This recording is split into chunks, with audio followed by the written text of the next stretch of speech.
This is Jonathan Yates with the Culture of Sports. Welcome to the eSport Experience.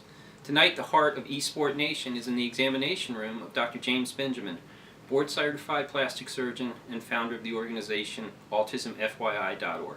Dr. Benjamin, you were chairman of plastic surgery for 2 operations. How did you come about to creating AutismFYI.org?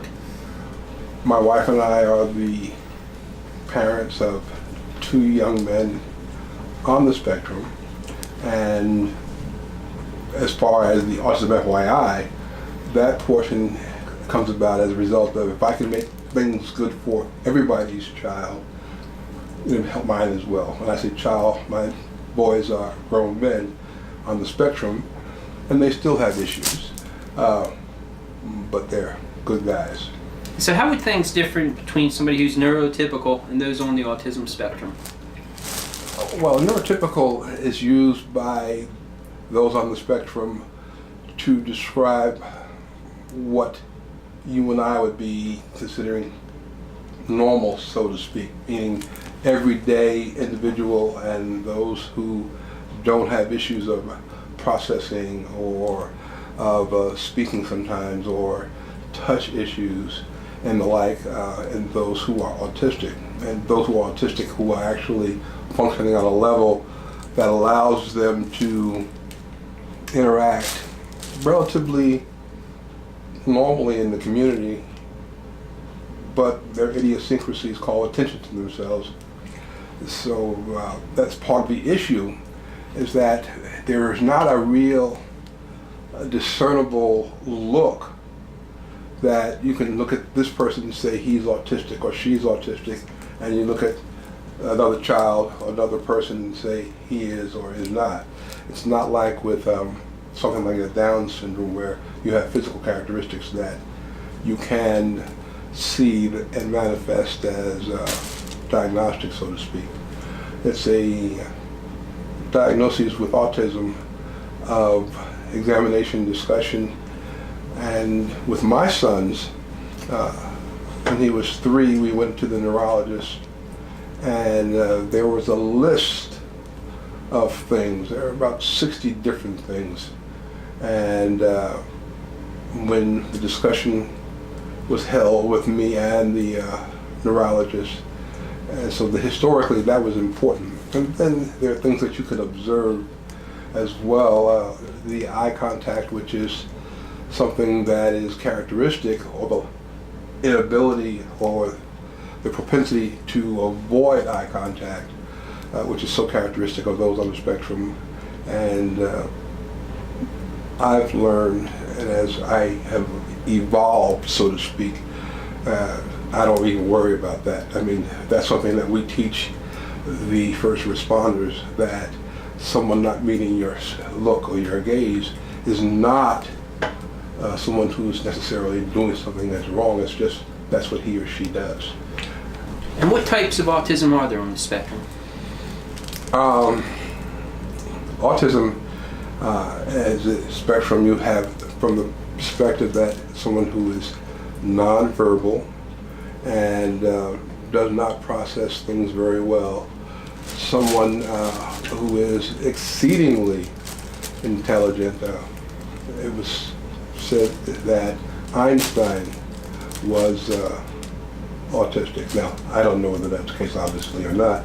There are some individuals in our society today, very highly placed individuals, that are rumored to be autistic, and I won't get into names because I'm not really sure. Sure. That's a smart thing to do. But you have many individuals who are autistic who have a higher propensity for being able to do things like participate, utilizing the computer. I think you asked me a question a few weeks ago, why would they be more inclined or more suitable for being or playing esports? And one of the things you'll find if you talk to individuals, parents or caretakers of those on the spectrum, there's a large portion of these individuals who are outstanding on the computer, outstanding. And I'm not sure why that is, possibly because computers don't talk back, and they can actually focus and concentrate.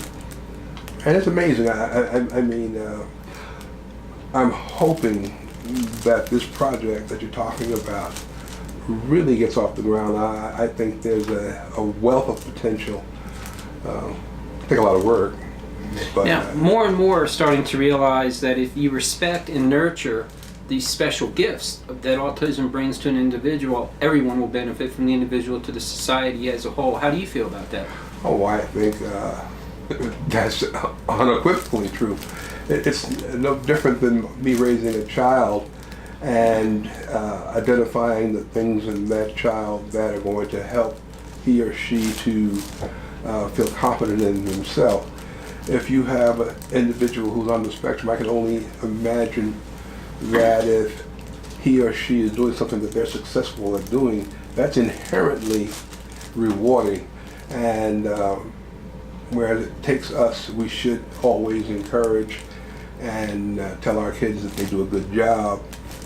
But it's even more beneficial when you can have that youngster participate in something that he or she can actually see that they're successful at. And I think that e-sport is or has that potential to be that for a number of young people.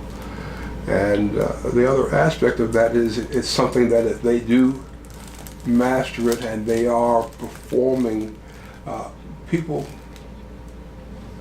will gravitate to them. It's like sports figures. When you are very talented and good at a sport, and if you are, not too self-absorbed or too arrogant as an individual, people flock to you. They like you. It's not just with sports, with musicians. They have followings because people like them. I see the same thing, same potential with those on the spectrum who actually become involved. Now, if this idea really flies and grows, you're going to have individuals who are stars. It's just like with sports. But then hopefully we'll have a whole plethora of individuals who are like the youngsters who grow up playing sports, benefiting from the camaraderie that involves, from the understanding of what you should be doing and how to work together, the things that come about as a result of being an athlete in a program that coaches have the same idea in mind, that you're part of not just this sport, but you're part of the community. And I see the same thing happening. A lot of these youngsters on the spectrum, I think, see themselves as outsiders. I think, I haven't had that conversation per se, but my sons, they don't make friends well. Those on the spectrum, they don't do friends well. And what are they like when they're playing video games, when they're participating in their version of esports? They're enthusiastic, noisy, and they have fun. And there are different idiosyncrasies with each of the individuals. Like one of my sons can't stand to lose. I mean, none of us like losing. Well, hopefully he's not a Maryland fan. I'm sure he roots for Penn State, that's right. Well, my oldest son, my son the lawyer, he's a Maryland fan. Oh, we all have our crosses to bear. I'm sorry, not a Maryland. He's a Maryland graduate. He's a product of the system, and we have a lot of fun together. Hey, well, let's kick it old school for a second. You know, you were an OG with the first Joe Paterno team back at Penn State. Did you ever think you'd be talking here about how those on the autism spectrum would be a student athlete participating and representing their school? I mean, there you were, a stud running back with Joe Paterno. I was a scrub. Hey, you were on scholarship at Penn State. That's a scud. I was That's a star stud, not a scrub. star running back in high school, and made that with Joe, with Dr. Joe Paterno. But getting back to the question you were just asking, no, I had no idea. Remember, again, I'm a straightforward, simple Plastic surgeon. plastic surgeon. And Who was at the top of his class in medical school. So yeah, but again, a lot of people are that. It's I've had a chance, or having the chance now, to sit back and try to reflect. I tell my wife today, I'm supposed to be one of these mentor, elder statesman types. I'm supposed to be able to say, this is what you should do to help you do better and better, whatever. So what I'm getting at is that I did not think so much that I'd be sitting here talking with you about esports and those with autism actually participating. And the fact that I hadn't, when you brought it up to me, I thought it was such a great idea. And that is something that I think those on the spectrum, if they get involved, can excel. A number of them will. In other words, you're going to find some. they already are excelling at esports. And not everybody is just like, again, I go back to high school, college, pros. Not everybody's going to be able to excel and do what those individuals who are doing that are winning tens of thousands, if not hundreds of thousands of dollars doing esports. But it's an avenue that these youngsters can get into that will help them to be more mainstream, for want of a better word. Now, mainstream is a good thing, but the reality is that the autistic individual is not the one that has the problem per se. It's those in the community observing that individual who have more of a problem. Now, Kent State University just announced that they had offered a basketball scholarship to a player on the spectrum, Cleo Bennett. Mm-hmm. It's the first time a Division I university has given a scholarship to an athlete with autism. Mr. Bennett said the reason he took the scholarship at Kent State over others was how supportive that college community was of those on the autism spectrum. Did you ever think you'd see that, where you saw a major university, Jack Lambert and others came from? I'm thrilled about that.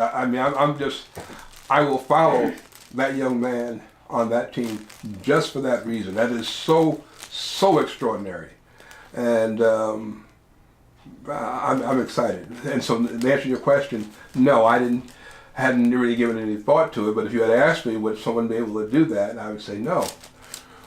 Again, with my own sons, when they were 4 and 5, and I was just barely aware of what was going on with them, and they were young little boys who were athletically inclined. They could run and everything, and so I was going to take them over to play Pop Warner football, and they actually was able to do all the exercises and run, but the coach, I'm blocking on his name, he comes over to me and he said, "Doc," and he said, I don't want you to let your boys go out.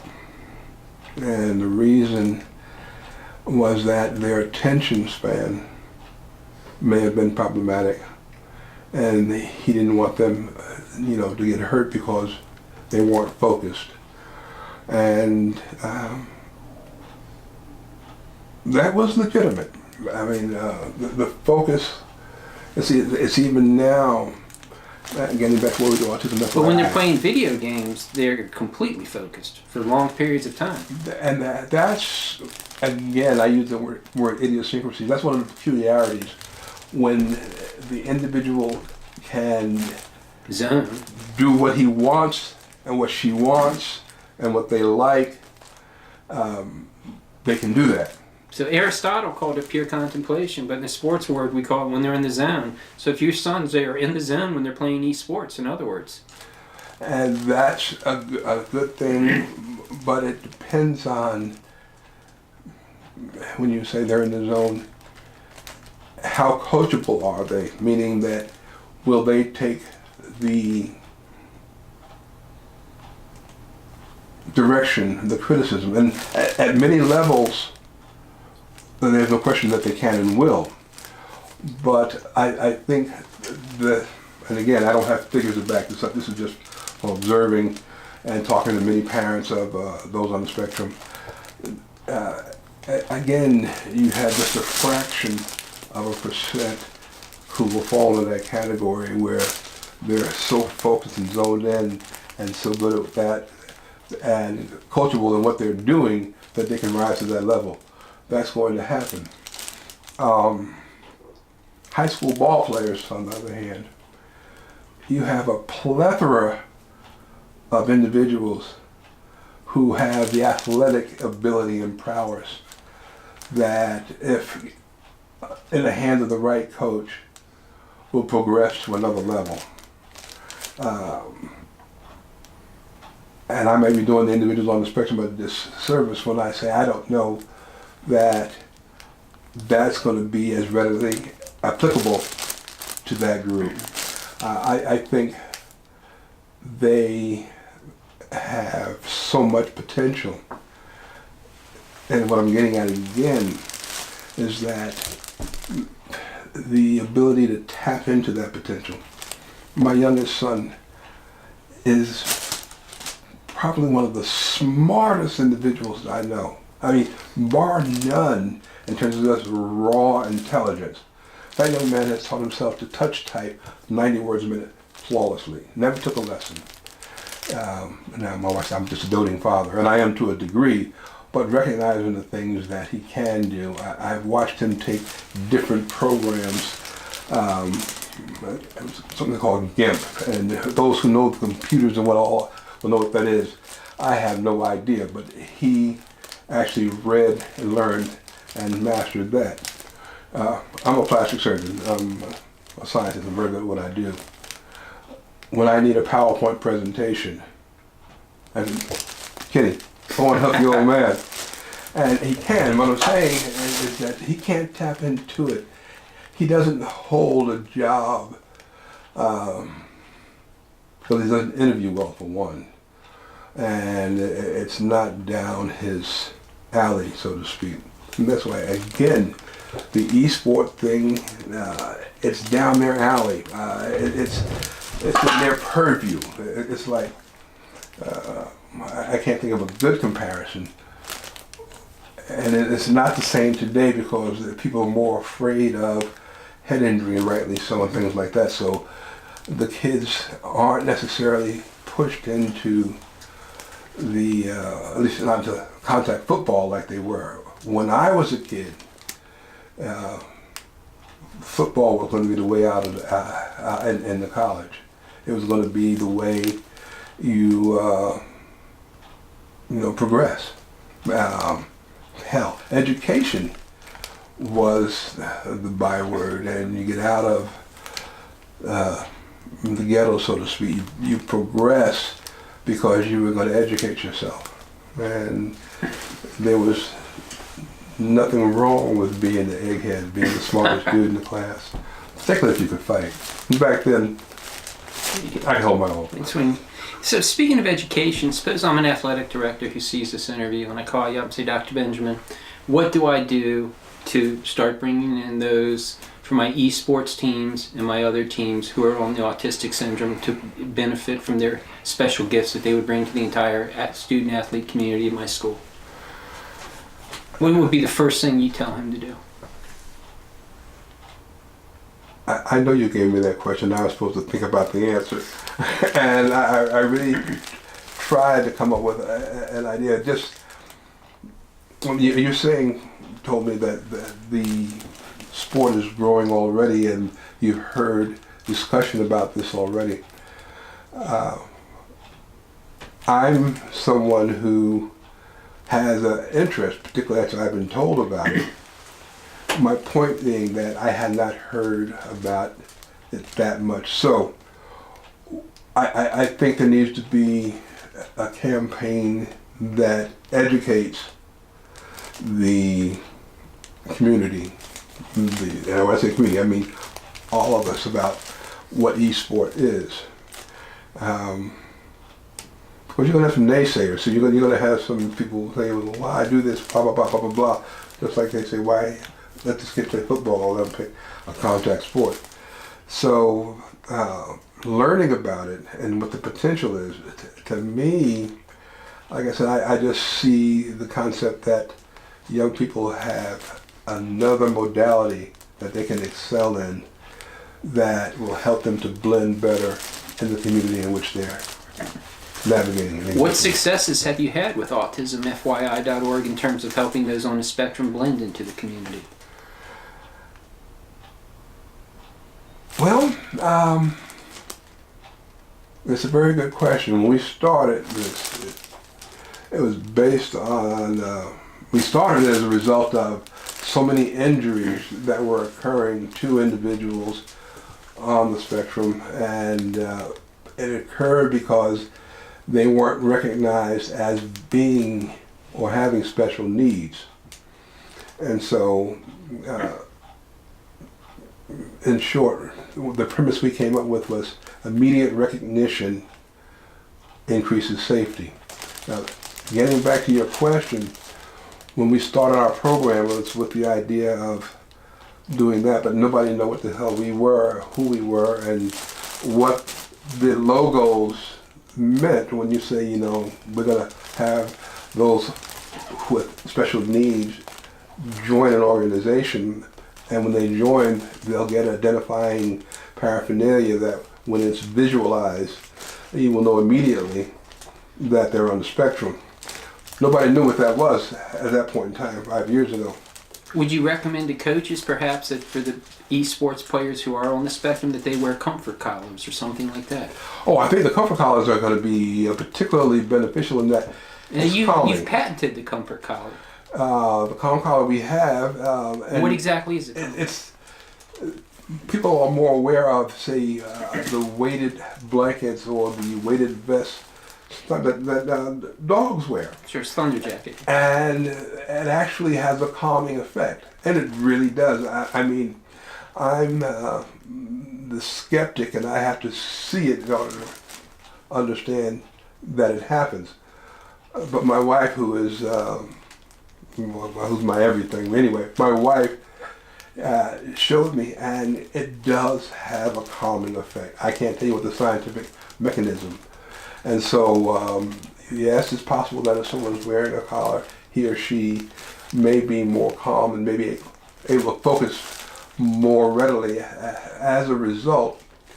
And again, you need a couple groups of people, and it sounds like this is happening already, that are making an impression and then just publicizing it. I mean, again, I say publicized in vehicles that get to people like me, everyday person. I mean, and I consider myself just that, and I have to read and catch up and learn things in order to be able to assimilate and say, damn, this is all right. Well, in Maryland, we have that certain type vehicle like that you mentioned. It's called the Unified Sports Program. It's at the high schools. It's where the neurotypical students team up with those on the spectrum to play bocce ball, bowling, and tennis. I've gone, I've written about it, I've filmed it, and it's an amazing program. To watch the students walk out hand in hand with their partners to play, and there were two things that one of the supervisors told me that were so amazing. She said, number one, the parents of the neurotypical students, who are teenagers, are surprised at how nice their students can be, how nice their children actually are to others. And number two, when they lose, the neurotypical students get very upset because they feel they've let their partners down. Well, it's such a fantastic program, and I say that one of the criticisms of having the logos that are easily identifiable is that some people who are concerned, so you're putting a target on the individual's back. You are singling that person out for detrimental treatment and the like. And in the scheme of things... But that's needed for first responders, isn't it? Well, that's, again, it's needed for first responders. But I do believe, though, it's like when people start to understand and then the people on the spectrum stop becoming objects of ridicule and objects of derisive talk. And the normal or neurotypical community becomes more protective of them. And I Do you can't- see that happening? Do you see that transportation taking place? Oh, yeah, you hear stories. Just the other day, there was a story about cheerleaders and a young man. I don't know, but I watched it and my heart was warmed by it, and that they embraced this youngster and took him, and they're protective. There have been a couple of instances in classrooms where the individual on the spectrum has had some kind of problem, but that class protects them. So I look for the good in people to be protective. And again, this police get so much negativity. When we started our program, we spent the first 2.5 years. We're on our 5th year now. The first 2.5 years, we went to every law enforcement jurisdiction. And what was the in response to Maryland. autismfyi.org from the police officers? They were enthusiastic, extremely enthusiastic. In other words, the hierarchy and officers, they don't want to hurt anyone. It's not something that they choose to do. And when you know and you see the immediate information that you have tells you this individual is on the spectrum, and what we're teaching and promoting is special considerations are in order. And you ask, how has that affected my sons? My sons traverse the community. My sons had their issues. They're big guys. They're 6'3" and 5'11". They could be linebackers. And again, they navigate the community well. Now, and without us, one of them can even drive, and fortunately, he and my other son decided they'll use Uber or Lyft all the time. We were relieved about that. But Let me ask you about another statement that's going to relieve you. I had one of the teachers from the Unified Sports Program on my show, and she says that she thinks this generation will be the first generation that does not see disabilities. Do you agree with that? Do you see the work of autismfyi.org and others moving forward to where the neurotypical community does not look upon those on the autism spectrum as any different, with things like esports helping them assimilate as student athletes? I think that's a part of it, but I think the familiarity and increased awareness is going to be more what does that. It's like, and I'll step on some toes, etc. But what's called racism today does exist. But when you know what it was 30 years ago, there's been a major change in terms of things that say African Americans can and cannot do. Now, I hate getting into that kind of discussion because then my ignorance will start to come out, because I don't need your permission. Now, this is my country. Mm-hmm. My uncles fought, my dad fought, my brothers fought. It's my country, and I'm an American citizen. Exact same feelings here. Now, as President Obama said, nothing brings us together like sports does. It brings us together in ways that politics or business can. Absolutely. Did you ever think that would happen for those on the autism spectrum, that sports would bring us together? Again, that thinking didn't enter into my cognitive thought, and I had not started to think that way necessarily until you presented me just a month or so ago with the idea. And like I said, I'm enthusiastic. I wish I were a bit younger. I would do more about trying to help this to happen. Now, it's not going to happen overnight. No, sir. But you need individuals like yourself who are enthusiastic about it and bringing, hopefully, this program will go over well. Well, you with see more someone. college athletic directors moving into that way too, along with the coaches at Kent State University.